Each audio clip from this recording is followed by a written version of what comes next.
Ma mère a donné mon entreprise de 4 € à ma sœur, car elle a des enfants. J'ai souri et je suis parti. Un mois plus tard, paniquée, elle m'a appelé, « Sauve ta sœur, elle ne va pas bien. » J'ai calmement demandé, « Pourquoi devrais-je aider ?» Je m'appelle Solène et le matin de Noël, j'ai découvert exactement ce que ma famille pensait que je valais. Il n'y a pas eu de cris, pas d'assiette cassée, pas de crise dramatique. Juste ma mère essuyant ses mains sur un tablier de fête, se tournant vers moi comme si elle me demandait de passer le sel. « Nous avons vendu ta berline haut de gamme, » a-t-elle dit. « Et nous avons vidé tes économies. Ta sœur a besoin d'un acompte pour son appartement. » Une seconde plus tard, mon père m'a pressé un papier dans la main, sa voix basse et froide d'une manière que je n'avais jamais entendue auparavant. « Signe en tant que garante, » a-t-il dit. « Ou tu peux commencer à chercher un autre endroit où loger. » Personne n'a demandé combien de doubles services j'avais fait pour acheter cette voiture. Personne n'a mentionné les nuits où je rentrais à moitié endormi de mon travail pendant que ma sœur dormait jusqu'à midi. Ils n'ont pas dit merci. Ils n'ont même pas dit pardon. C'était comme si mon travail, mon argent, mon avenir leur avaient toujours secrètement appartenu. J'ai senti quelque chose se briser, mais ce n'était pas le genre de brisure qui explose. C'était silencieux. Je n'ai pas argumenté. Je n'ai pas pleuré. Je ne leur ai pas donné la performance pour laquelle ils se préparaient clairement. J'ai plié le papier une fois, je l'ai glissé dans ma poche, je suis monté à l'étage et j'ai commencé à faire mes bagages. Si mes propres parents pouvaient me traiter comme un distributeur automatique sur pattes, alors cet endroit n'était plus ma maison. J'ai quitté cette maison sans rien signer. J'ai laissé plus qu'ils ne l'ont réalisé. Le lendemain, ils ont trouvé la note que j'avais laissée sur la table de la cuisine. Maintenant, ma sœur panique, et elle a une très bonne raison de le faire.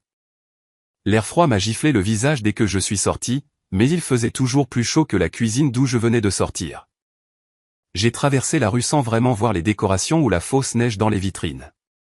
Mon cerveau bourdonnait trop fort. J'ai fini dans le petit café quelques pâtés de maison plus loin, celui où je me réfugiais habituellement après l'écart tardif. Le barista m'a reconnu et a souri, mais cette fois je n'avais pas l'énergie de sourire en retour. J'ai commandé la première chose qui m'est venue à l'esprit et je me suis enfoncé dans un siège de coin. Le papier de garant non signé toujours froissé dans mon poing. Pendant une minute, je l'ai juste fixé.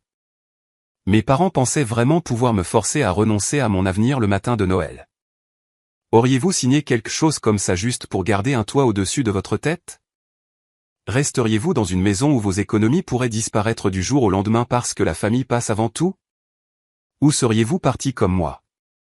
Quand mes mains ont finalement cessé de trembler, j'ai sorti mon téléphone. La première notification en haut de l'écran m'a fait tressaillir. Votre mot de passe bancaire en ligne a été changé avec succès. Je n'avais rien changé. Mes doigts ont volé sur l'écran et après un appel paniqué à la banque, la vérité a éclaté.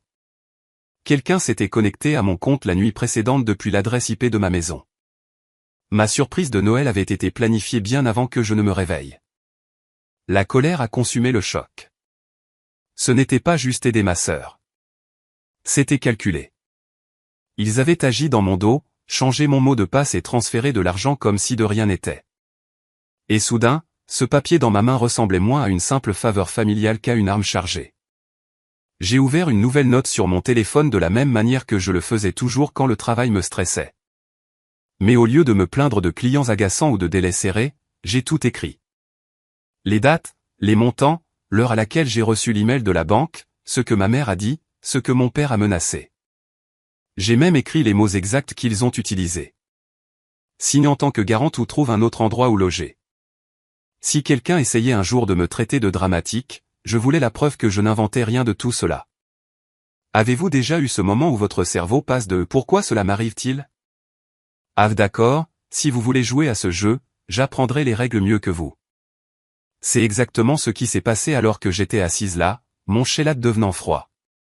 Je travaillais dans une start-up technologique. Je connaissais les traces numériques, les adresses IP et à quel point les choses pouvaient devenir laides quand l'argent et les signatures étaient impliqués. Si mes parents voulaient me traiter comme un porte-monnaie ambulant, je pouvais traiter cela comme une affaire. J'ai rédigé un email à la banque clarifiant que je n'avais autorisé aucun virement et que je n'agirais pas en tant que garante pour aucun prêt ou appartement associé à ma sœur. J'ai joint des captures d'écran, noté les heures exactes, tout. Mes doigts ont plané sur le bouton d'envoi pendant un long moment. Allais-je vraiment aller jusqu'au bout? Allais-je vraiment transformer mes propres parents en suspects au lieu de sauveurs? Mais ensuite, j'ai vu la ligne sur mon relevé bancaire, le montant total drainé de mes économies. Le chiffre représentait des années de vacances sautées, de déjeuners bon marché et de renoncements personnels pour enfin pouvoir dire oui à un avenir stable. C'est à ce moment-là que ma culpabilité est finalement morte. J'ai appuyé sur envoyer. Puis, pour la première fois ce jour-là, j'ai souri. Cette nuit-là, je suis retourné à la maison une dernière fois pendant qu'il dormait, j'ai emballé le reste de mes affaires et j'ai laissé une courte note manuscrite au centre de la table de la cuisine où il ne pouvait pas la manquer. Je n'ai pas tout expliqué. J'ai juste choisi une phrase qui ferait mal d'une manière qu'il ne verrait pas venir. Le lendemain matin, cette note serait la première chose qu'il verrait, et la raison pour laquelle ma sœur commencerait à paniquer. Ma nouvelle chambre était à peine assez grande pour un lit, un bureau et une armoire bon marché qui grinçaient chaque fois que je l'ouvrais. Mais c'était le premier espace de ma vie qui me semblait vraiment le mien. Personne ne pouvait ouvrir la porte sans ma permission. Personne ne pouvait vider mes tiroirs ou mon compte bancaire en appelant cela aider la famille. L'odeur de peinture fraîche se mêlait aux nouilles instantanées et au café bon marché. Et d'une certaine manière, cette combinaison me semblait plus honnête que la cannelle et le pain ne l'avaient jamais été. Je me suis écroulé la cette première nuit, m'attendant à moitié à ce que mon téléphone explose de messages. Quand je l'ai enfin vérifié le lendemain matin, mes notifications étaient une tempête. Appels manqués de maman, papa et de la maison.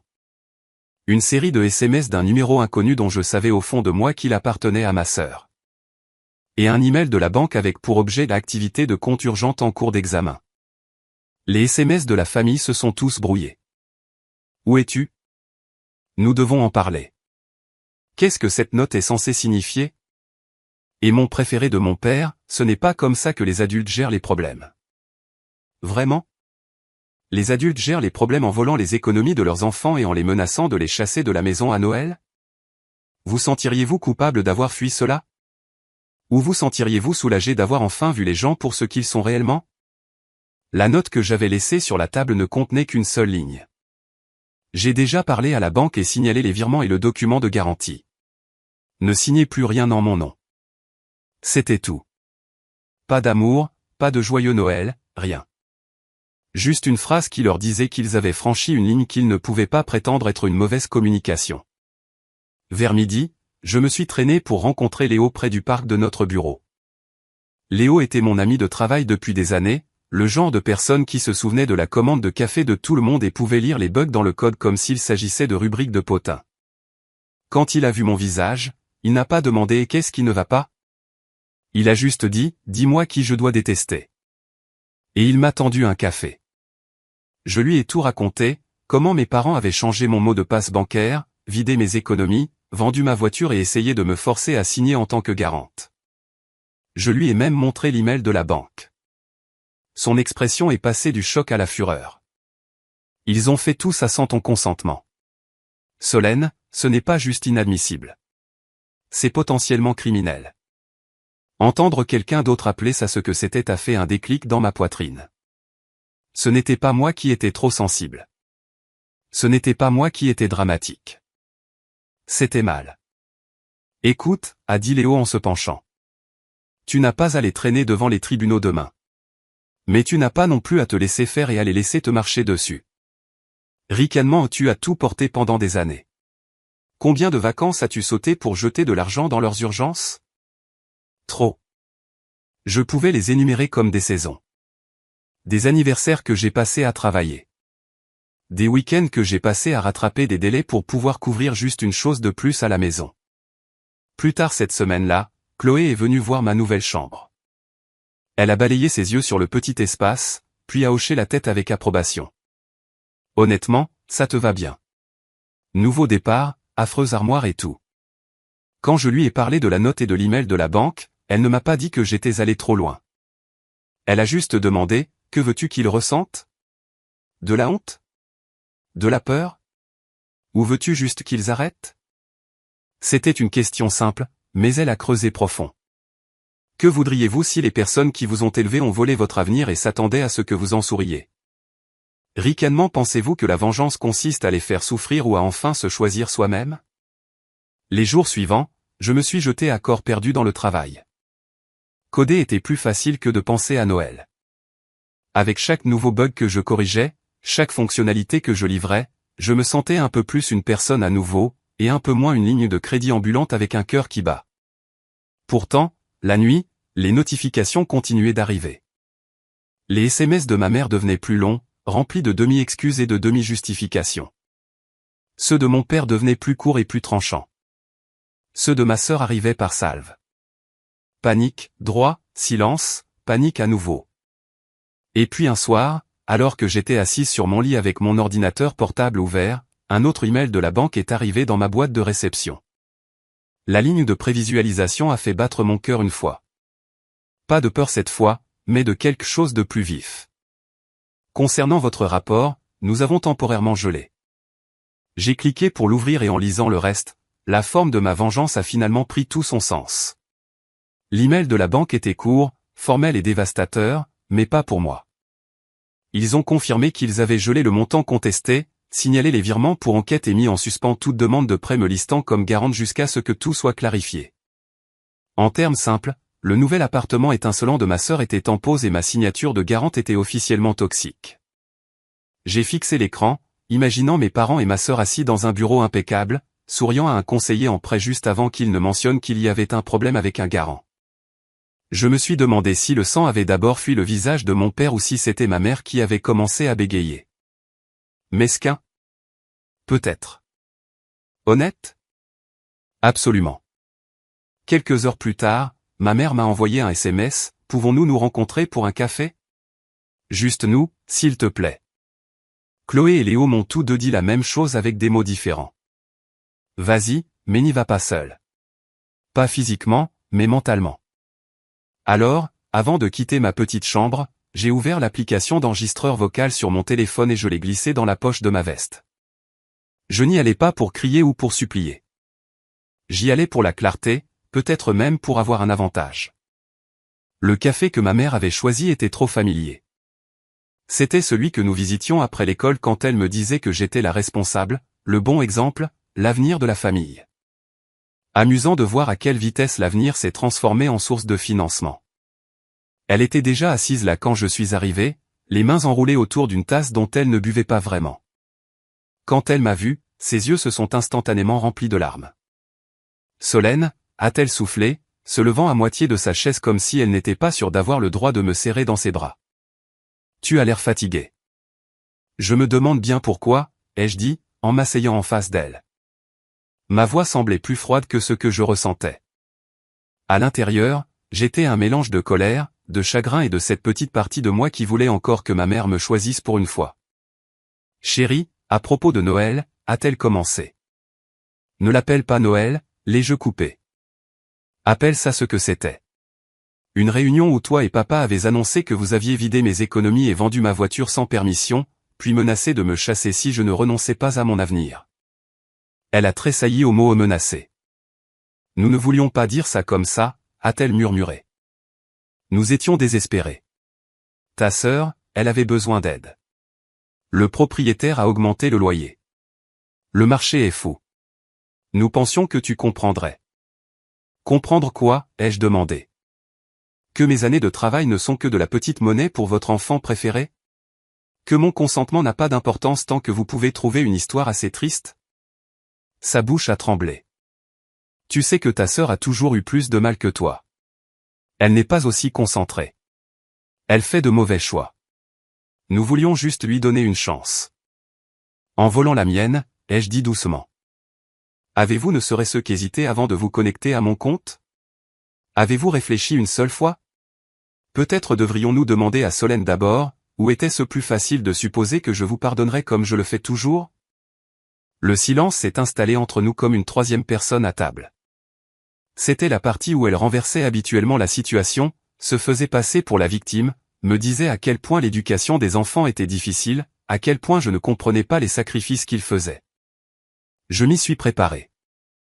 Au lieu de cela, elle a murmuré, je sais que ce que nous avons fait a l'air mal sur le papier, mais nous sommes une famille.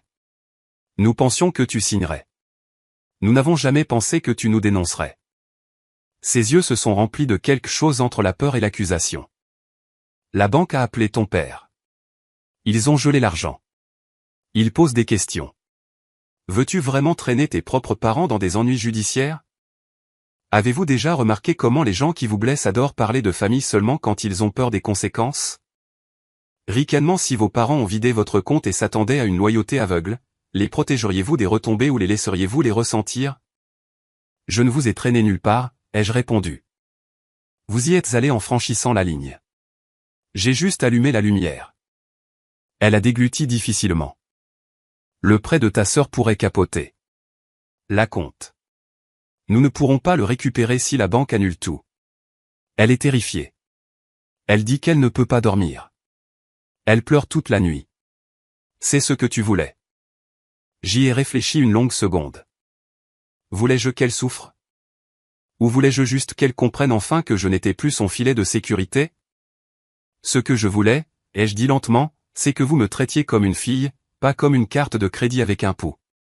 Si vos choix vous coûtent de l'argent maintenant, ce n'est pas de la vengeance. C'est des maths. Ma mère a essuyé ses yeux. Que pouvons-nous faire pour arranger ça? S'il te plaît, Solène, dis à la banque que c'était un malentendu. Signe les papiers. Nous te rembourserons. J'ai failli rire. Il ne m'avait jamais rien remboursé. Ni les paiements de voiture que j'avais aidé à couvrir quand papa était sans travail. Ni les frais médicaux que j'avais discrètement payés. Ni les innombrables nous le rendrons le mois prochain qui s'étaient transformés en silence. Vous voulez arranger ça, ai-je demandé. Commencez ricanement par admettre exactement ce que vous avez fait. Dites les mots à voix haute. Elle m'a regardé comme si je lui demandais de sauter d'une falaise. Nous avons utilisé tes économies pour aider ta sœur, a-t-elle murmuré. Et j'ai insisté. Et nous avons vendu ta voiture, a-t-elle continué, la voix brisée. Sans ton consentement, nous avons changé ton mot de passe bancaire. Nous t'avons forcé à choisir entre signer en tant que garante ou partir. Mes doigts se sont crispés en points à l'intérieur de ma veste. L'enregistreur dans ma poche a capturé chaque syllabe. Merci, ai-je dit.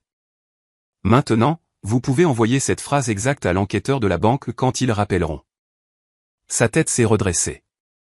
Solène, s'il te plaît. Mais cette fois, sa panique ne m'a pas affecté comme avant. La rencontre s'est terminée sans étreinte, sans solution, juste une promesse. Je lui ai dit que je réfléchirais à débloquer les fonds ou non. Je n'ai jamais promis que je dirais oui. Alors que je sortais du café, le visage de ma mère s'est gravé dans ma mémoire. Les yeux pleins de peur, les mains tremblantes autour de son café intact. Derrière la peur, pour la première fois, j'ai vu autre chose.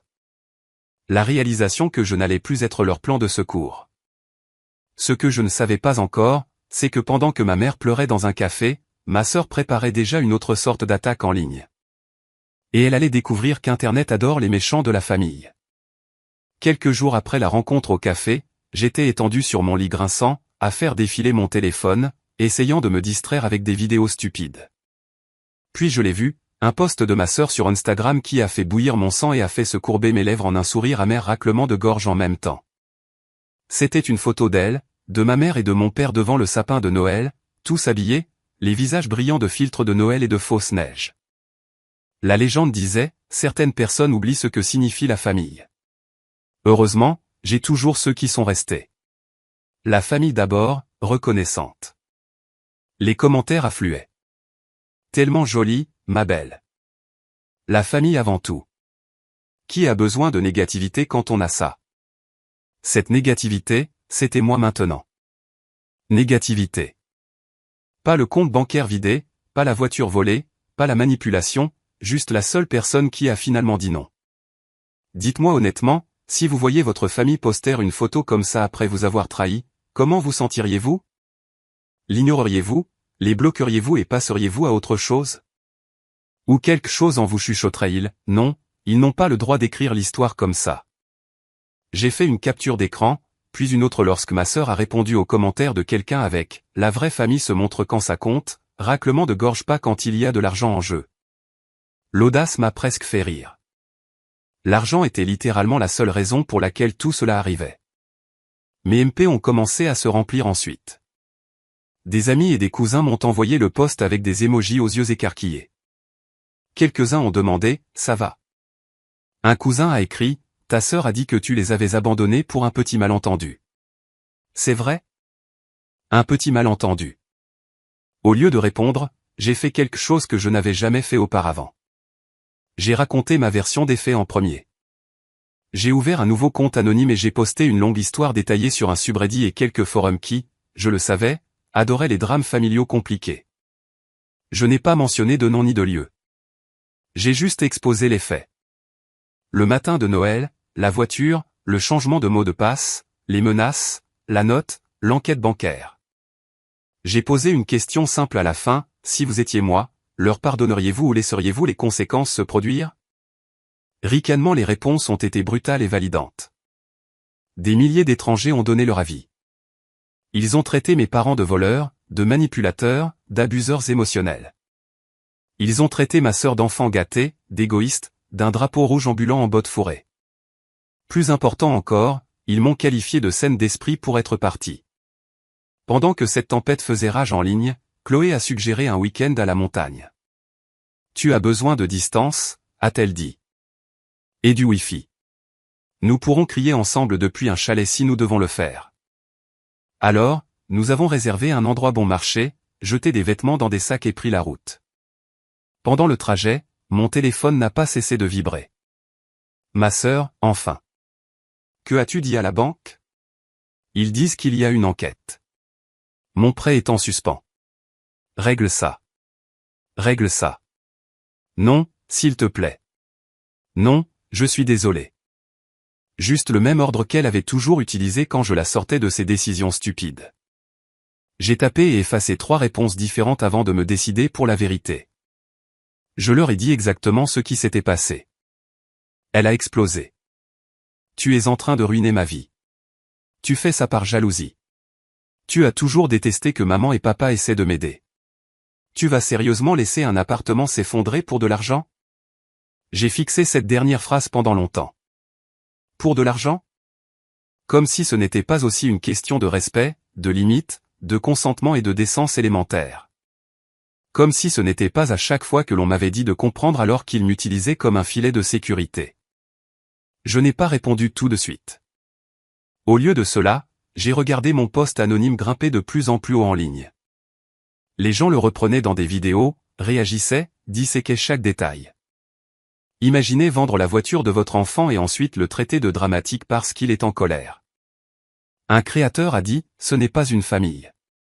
C'est un braquage. Le lendemain matin, je me suis réveillé dans le chalet avec une série de nouveaux messages de ma mère. Cette fois, il y avait des captures d'écran de mon histoire en pièces jointes. Quelqu'un avait reconnu la situation et les lui avait envoyées. « As-tu écrit ça ?» a-t-elle exigé. « Essaies-tu de nous humilier devant le monde entier ?» Une partie de moi se sentait coupable. L'autre partie se souvenait de ces mots exacts dans la cuisine, signe en tant que garante ou trouve un autre endroit où loger. « Si le chapeau vous va », ai-je répondu. Alors que j'étais assise au bord du lit, téléphone en main, le cœur battant de ce mélange d'appréhension et d'adrénaline, Chloé a levé les yeux de sa tasse de café. « Alors ?» a-t-elle demandé, « il panique déjà ?»« Oh, oui », ai-je dit en expirant. « Il panique. » Je ne le savais pas alors, mais la combinaison de l'enquête bancaire et du post viral allait coûter à mes parents quelque chose de plus grand que l'argent. L'image précieuse de mon père était en jeu maintenant, et il préférerait me sacrifier complètement plutôt que d'admettre à quiconque ce qu'il avait fait. Les montagnes étaient d'une beauté absurde. Le genre d'endroit que l'on voit sur les postes de parcours de guérison des gens, de grands pins, un ciel si clair qu'il faisait presque mal à regarder. Un air assez vif pour traverser l'anxiété pendant un petit moment. Quoi qu'il en soit, Chloé et moi avons passé des heures à faire de la randonnée, à plaisanter, laissant le vent froid redonner un peu de couleur à nos visages. Mais même avec toute cette paix autour de moi, mon téléphone semblait lourd dans ma poche. Chaque fois que je le vérifiais, les choses avaient escaladé. Mon post anonyme avait fait encore plus de bruit. Quelques comptes locaux, du genre à adorer les potins de ville, avaient commencé à relier les points. Ce n'est pas à propos de cette famille avec la fille tech et la sœur fêtarde, a demandé un commentaire. D'autres ont fait l'écho avec des histoires à moitié mémorisées sur les drames passés de ma sœur et le tempérament de mon père lors des réunions du conseil scolaire. Pendant ce temps, la banque avançait. Ils ont demandé des déclarations officielles. Ils ont planifié des appels. Ils ont demandé des documents. Je leur ai envoyé tout ce que j'avais. Capture d'écran, horodatage, le SMS de ma mère admettant ce qu'ils avaient fait. Je savais que mes parents recevaient les mêmes appels, entendant les mêmes voix froides et professionnelles demandant « Aviez-vous le consentement explicite de votre fille pour déplacer ses fonds ?» Si vous étiez à ma place, si dénoncer vos propres parents pouvait entraîner des conséquences pénales ou au moins de graves sanctions financières, feriez-vous marche arrière à la dernière seconde? Ou laisseriez-vous enfin les retombées atterrir là où elles devaient? Lors de notre deuxième nuit, Chloé et moi nous sommes assises près d'un petit foyer derrière le chalet, enveloppés dans des couvertures. « Que veux-tu qu'il se passe quand tu rentreras ?» m'a-t-elle demandé doucement. Pas ce que tu penses qui devrait arriver, ce que tu veux réellement. J'ai fixé les flammes. Je veux qu'ils comprennent que je ne reviens pas pour être leur plan de secours. Je veux qu'ils ressentent ce que ça fait quand j'arrête de amortir chaque mauvaise décision. Et je veux récupérer mon argent, ou du moins qu'ils cessent d'être traités comme le leur. Donc, tu veux des conséquences, pas la destruction, a-t-elle dit. Il y a une différence. Cela semblait simple quand elle le disait, mais la ligne entre ces deux choses semblait aussi fine qu'une lame de rasoir quand c'était votre propre famille de l'autre côté. J'ai pensé à ma sœur perdant l'appartement, à mes parents se débattant pour expliquer à leurs amis pourquoi leur Noël parfait s'était transformé en cauchemar bancaire et en festival de potins locaux. Cette nuit-là, seul dans la petite chambre du chalet, j'ai ouvert mon application de notes et j'ai écrit quelque chose que je ne m'étais pas permis d'écrire auparavant. Une liste de non négociables. S'ils veulent que l'enquête soit assouplie, ils remboursent chaque centime qu'ils ont pris par écrit avec un plan et des délais. Plus de signatures de quoi que ce soit pour eux. Pas de prêt, pas de carte temporaire, rien. S'ils parlent de moi en ligne, je me défendrai en ligne. S'ils choisissent à nouveau le confort de ma sœur plutôt que ma sécurité, je pars pour de bon. J'ai regardé la liste et j'ai ajouté une autre question juste pour moi. Veux-tu être la fille qui pardonne toujours ou la femme qui arrête enfin d'être utilisée? Le lendemain matin, alors que nous redescendions la montagne, mon téléphone a sonné. C'était mon père. J'ai laissé la messagerie vocale prendre le relais. Quand la notification est apparue, je l'ai écoutée avec les haut-parleurs de la voiture éteints, l'oreille collée au téléphone. Sa voix était tendue, plus en colère que je ne l'avais entendue depuis des années. Solène, ça a été assez loin. Tu nous fais honte à la famille.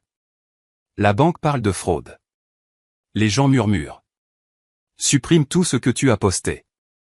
Appelle la banque et dis-leur que c'était un malentendu. Nous réglerons ça en interne. Si tu continues à pousser, ne reviens plus jamais ici. La menace aurait dû faire mal. Au lieu de cela, elle a clarifié quelque chose. J'ai regardé par la fenêtre de la voiture les arbres qui défilaient et j'ai pensé, il ne se soucie pas de m'avoir fait mal. Il se soucie que les gens puissent le découvrir. Chloé m'a jeté un coup d'œil. Qu'est-ce qu'il a dit? Il m'a dit de régler ça, ai-je répondu, ou de ne jamais revenir. J'ai retourné le téléphone dans ma main, sentant le poids du choix qu'il venait de me lancer comme une arme. Au moment où nous avons atteint les abords de la ville, je savais exactement ce que j'allais faire. Je n'allais pas choisir entre ma dignité et une place à leur table. S'ils voulaient de moi dans leur maison, ils allaient devoir accepter mes conditions. Et s'ils refusaient, eh bien, ils étaient sur le point de découvrir ce que cela signifiait vraiment quand je partais pour de bon. Monter les marches de la maison de mes parents, c'était comme monter sur une scène sur laquelle j'avais joué toute ma vie. Seulement cette fois, je ne jouais pas le rôle qu'ils m'avaient écrit. Les décorations de Noël étaient toujours là, mais elles avaient l'air fatiguées maintenant, comme si la maison elle-même avait retenu son souffle depuis mon départ. Quand j'ai ouvert la porte, l'odeur familière de pain et de cannelle s'est précipitée à ma rencontre. Mais elle ne me réconfortait plus. Elle me rappelait juste tous les efforts qu'ils avaient faits pour que les choses aient l'air parfaites alors que tout pourrissait en dessous. Ils étaient tous dans le salon, tout comme la dernière fois que je les avais surpris en train de rire. Sauf que cette fois, personne ne riait. Ma mère serrait un mouchoir. La mâchoire de mon père était si serrée que je pouvais le voir depuis l'embrasure de la porte, et les yeux de ma sœur étaient rouges de larmes ou de rage, ou des deux. « Tu es venu » a dit ma mère en se levant rapidement. « Dieu merci, nous pouvons en parler calmement maintenant. » Mon père n'a pas pris la peine de se lever. Assieds-toi, a-t-il ordonné comme si j'étais encore une enfant qui avait oublié de faire ses devoirs. Je suis resté debout. Non, ai-je dit, nous allons parler comme ça. Ma sœur a ricané. Tu as monté tout le monde contre nous, a-t-elle claqué. Sais-tu ce que ça fait d'avoir des gens qui m'envoient ton stupide post et me demandent si je suis la sœur parasite gâtée? Mes amis m'envoient des MP comme si j'étais une méchante de feuilleton. Je les regardais lentement. Et que leur dis-tu, ai-je demandé. Que ta voiture a magiquement disparu? Que ton appartement a été retardé à cause d'un petit malentendu? Elle a rougi. Je leur dis que ma sœur exagère et essaie de me ruiner la vie pour de l'argent. Ça y est encore, ai-je dit doucement. Pour de l'argent. Mon père a coupé court. Nous ne sommes pas ici pour ressasser chaque détail. La banque menace d'escalader la situation. Il parle de charges de fraude. Voulez-vous que vos parents aient un casier judiciaire parce que vous n'avez pas pu gérer un simple compromis? Un simple compromis, ai-je répété. Vous avez changé mon mot de passe bancaire, vidé mes économies, vendu ma voiture sans consentement, et tenté de me forcer à une obligation légale qui pourrait détruire mon crédit si votre projet tournait mal. Ce n'est pas un compromis. C'est un vol avec des étapes supplémentaires. Il s'est levé alors, menaçant, comme s'il pensait pouvoir encore m'intimider. Surveille tonton. Non, ai-je dit à nouveau, surveille vos actions. Avez-vous déjà eu ce moment où vous réalisez que vous n'avez plus peur de la personne qui vous dominait autrefois? Où leur colère semble juste petite? C'était ce moment pour moi. J'ai sorti une enveloppe pliée de mon sac et l'ai posée sur la table basse. C'est de la banque, ai-je dit. Ils ont terminé leur enquête préliminaire. Les virements de mes économies étaient non autorisés. Ils les annulent. La partie garante du prêt est complètement annulée. L'appartement est perdu. Le dépôt est contesté directement avec le propriétaire et s'il veut récupérer son argent, il peut s'adresser à la personne qui a signé, pas à moi. Ma sœur s'est jetée sur l'enveloppe, les yeux écarquillés. Tu ne peux pas faire ça, a-t-elle crié, la voix brisée. J'ai déjà dit à tout le monde que je déménageais. J'ai acheté des meubles. J'ai utilisé mon avenir pour décorer votre nouvelle vie. Je l'ai coupé. C'est toi qui as fait ça, pas moi. Elle tremblait, pointant un doigt vers moi comme une malédiction. Tu es jalouse. Tu as toujours été jalouse. Tu as eu les bonnes notes, le travail, la voiture. C'était enfin quelque chose qui était à moi, et tu n'as pas supporté ça. Si c'était à toi, ai-je dit doucement. Tu n'aurais pas eu besoin de mon nom, de mon argent et de mon silence. La voix de ma mère a traversé les cris, rauques et enroués. Solène, s'il te plaît. Nous te rembourserons. Nous ferons tout ce que tu veux. Dis juste à la banque d'arrêter. Les gens parlent. Les clients de ton père posent des questions. Ce post que tu as écrit, les vidéos que les gens font, ils nous ruinent. Ce post a dit la vérité, ai-je répondu. Je n'ai pas mentionné vos noms. Je n'ai pas posté vos visages. Si les gens ont fait le lien, c'est parce que l'histoire correspond trop bien. Mon père a frappé du poing sur la table. Tu nous dois le respect, a-t-il rugi. J'ai croisé son regard. Le respect se gagne. Vous avez dépensé toutes mes économies et vendu ma voiture dans mon dos, puis menacé de me chasser si je ne signais pas. C'est ce que vous avez gagné. Le silence est tombé lourd sur la pièce. Il pouvait discuter de mes sentiments tant qu'il voulait, mais il ne pouvait pas discuter des virements annulés, du garant annulé, ou de l'appartement gelé. C'était des faits. J'ai pris une inspiration et j'ai sorti un autre papier. Ma liste de non négociables réécrite soigneusement. Voici ce qui se passe ensuite, ai-je dit. Ricanement, si vous voulez avoir une quelconque relation avec moi, voici mes conditions. Ma mère a hoché la tête frénétiquement. N'importe quoi, a-t-elle dit, dis le juste. 1. Ai-je dit, vous arrêtez de toucher à mes finances. Pas d'emprunt, pas de virement temporaire. Pas de nous vous rembourserons le mois prochain. Je ne suis plus votre filet de sécurité. 2. Si vous parlez de moi en ligne ou si vous déformez cette histoire pour vous faire passer pour des victimes, je continuerai à me défendre avec des preuves. 3. Si jamais vous essayez de me mettre sur un document légal à nouveau sans mon consentement éclairé écrit complet, je n'appellerai pas seulement la banque. J'appellerai un avocat. Et 4, ai-je terminé, la voix assurée, si vous choisissez son confort au détriment de ma sécurité une fois de plus, je pars. Pas de demi-mesure, pas de seconde chance, plus de matin de Noël. Ma mère sanglotait, hochant la tête. Mon père lançait un regard noir, mais même lui savait que le vent avait tourné. La banque, l'argent, l'humiliation publique. Rien de tout cela ne pouvait être annulé en me criant dessus dans le salon. Ma sœur s'est reculée sur le canapé, fixant l'enveloppe comme si c'était un serpent. Alors c'est ça, a-t-elle murmuré. Tu as ruiné mon appartement. Tu as ruiné mes plans. Contente maintenant? Je l'ai regardée une dernière fois. Non, ai-je dit honnêtement. Je ne suis pas contente que tu souffres. J'en ai juste marre d'être la seule à souffrir pour que tout le monde puisse être à l'aise. J'ai pris mon sac et me suis tourné vers la porte. Ma mère a appelé mon nom, la voix brisée.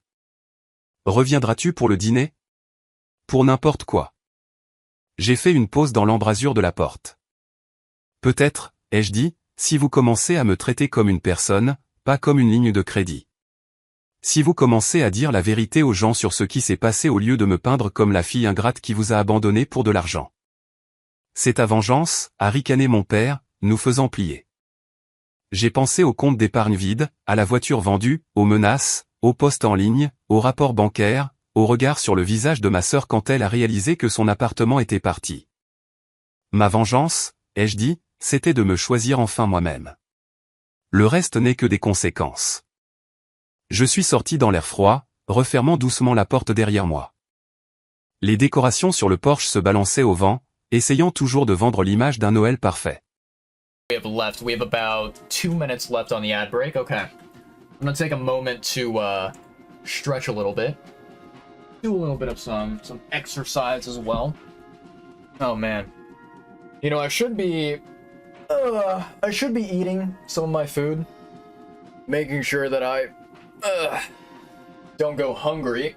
But for the time being, I think I'm surviving well. I don't think that I need to chow down on anything just yet. Oh man. Oh, that feels good.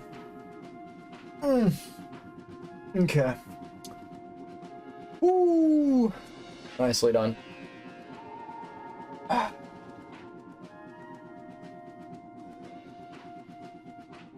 Okay. Oh boy. Okay. Woo! Okay. Alright. Time to do some lifting, chat. Okay. 1, 2, 3, 4, and 5. Alright.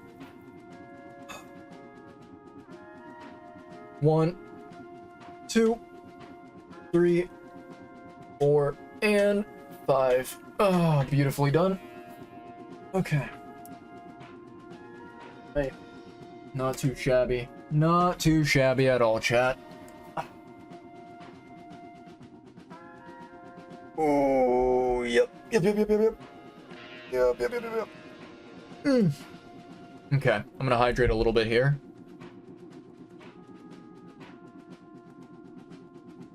Ah, there we go. Everything's looking good.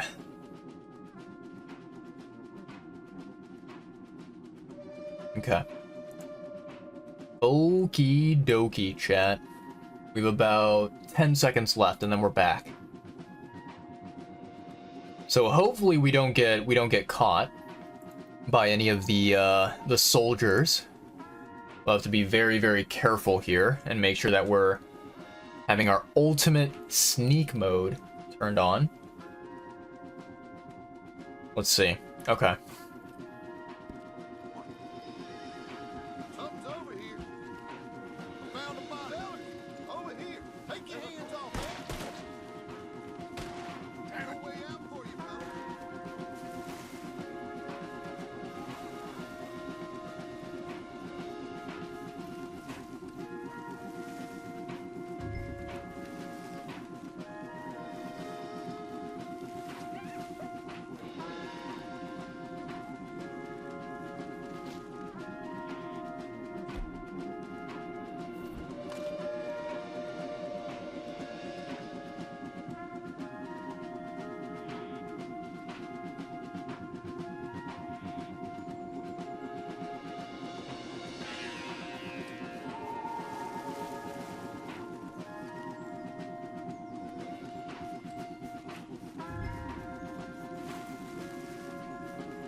Oh, I see this guy.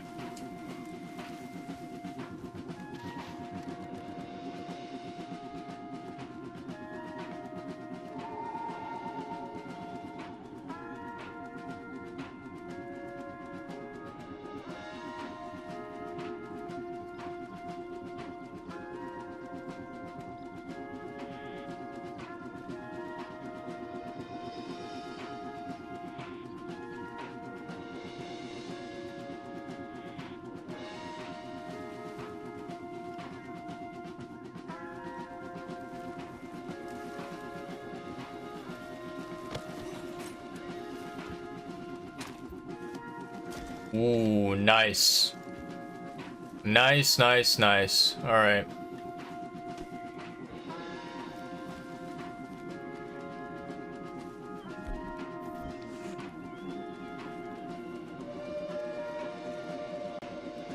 We got some more enemies up there?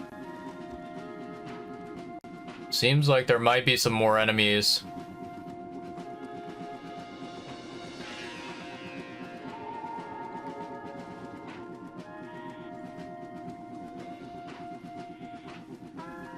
I just don't know where they're hiding at.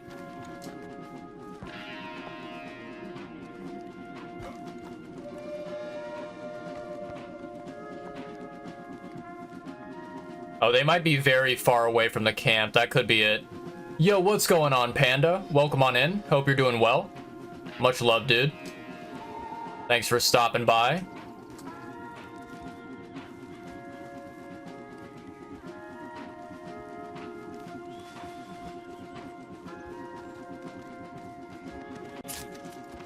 Hell yeah.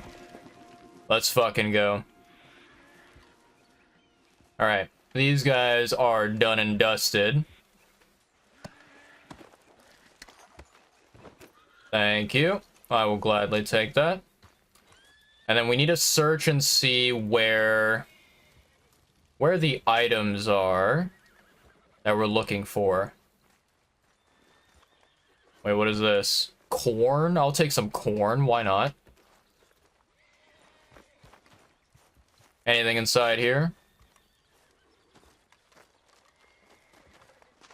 Cigar? Nah, don't need that. Horse stimulant? Nah, don't need that.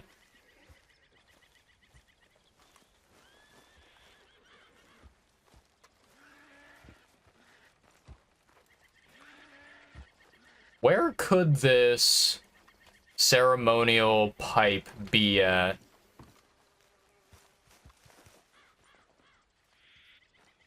I mean, they've got to keep it somewhere special, right, chat? I feel like they do.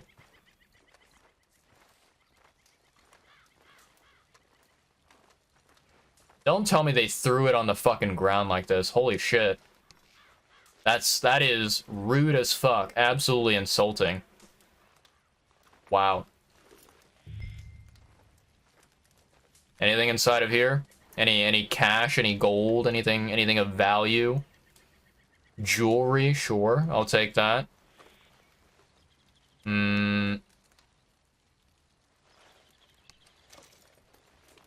Poison arrow pamphlet.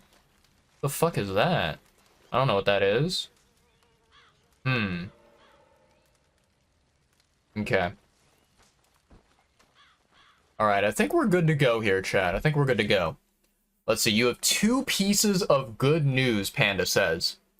First of all, about a year ago, your Xbox cloud saves from Minecraft got corrupted, so you lost all your worlds, which really sucked. Turned out it wasn't corrupted, but it was still Microsoft's fault. Minecraft got an update today, and suddenly you can access all your old worlds again. Apparently, you were just... Oh, apparently it was just a problem with Minecraft. Ah, I see. I mean, honestly, that's fucking awesome. I've had like not like issues with game saves really in the past. I mean, I have experienced some problems where it's like, oh man, I lost all my progress or whatever, but I've never really experienced a situation similar to that.